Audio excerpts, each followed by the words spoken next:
Expo here in Canberra sprang out of my realisation that there were an awful lot of guitars in Canberra. It's a town with a lot of guitar players, like myself, and I thought it'd be great at least once a year to bring them together with a focus on old and vintage guitars, which are the ones that we all know and love from the 60s and 70s and even some of the earlier ones. Vintage Roadshow, we call it, aspect is really good because people love to be able to bring their guitars in and talk to us about what they've got, and we can give them an idea of what the guitar is, when it was made, and an indication of its value, which we're happy to do. And also sometimes some advice about repairs or looking after the guitar. If you talk to one of our guitar maker friends over here, they'd be able to make you one to fit. And you could say, well, do I want cream or do I want tortoiseshell? Probably it was cream originally. And yeah, it's a really nice old Nathan. These are increasingly, not outside of Australia, but in Australia increasingly being collected by players and collectors. One similar to this went on eBay very recently for close to $2,000. Oh wow!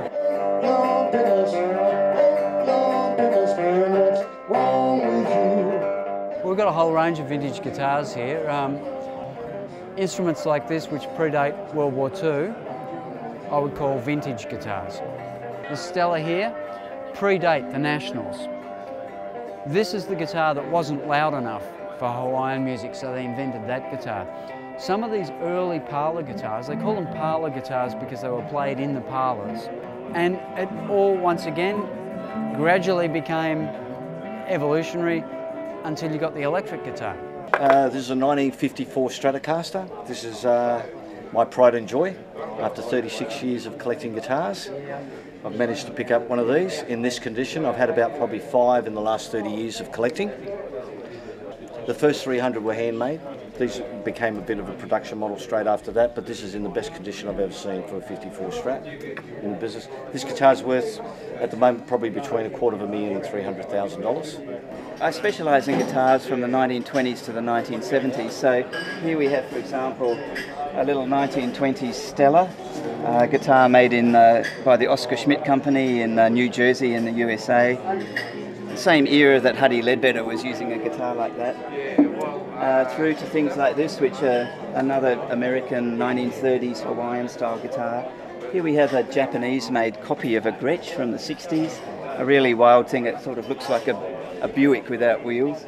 And other guitars, this one's nice. It's a 1961 Chicago-made K, sort of a cheaper sort of guitar, but which would have been used by the blues guys in Chicago in that era. And they have that sound. That's the thing, we search for the sound. Okay, this is a 1967 White Falcon. It's got the tremolo arm off it. It's got the 2 dampers that you can actually move up and down to dampen the strings to get all that Chet Atkins muted tones. We've got one on either side there, moving up and down. We've got the leather cover on the back to be able to get inside to do all the electronics. Now, this is a pretty amazing guitar because I've had this guitar, I bought this guitar for $6,000 probably about 20 years ago, and it was very expensive then. I've had it in Italy and making about $300 a week just in film clips. My name is Ray Bakita. I got a little company, Ray Bakita Guitars. Through the experience of repairing guitars, then I got into building the guitars and improving on the things that I've seen through the years. This is a Queensland maple for the back. It's got quite a nice figure in it.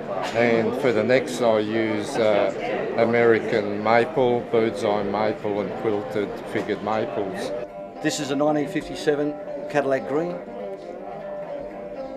Gretsch, and this was actually picked up from Gary Beers from NXS. Put a few little guitars there and it's grown from there. And now I've got a sort of a network of collectors around Australia and internationally. It's great.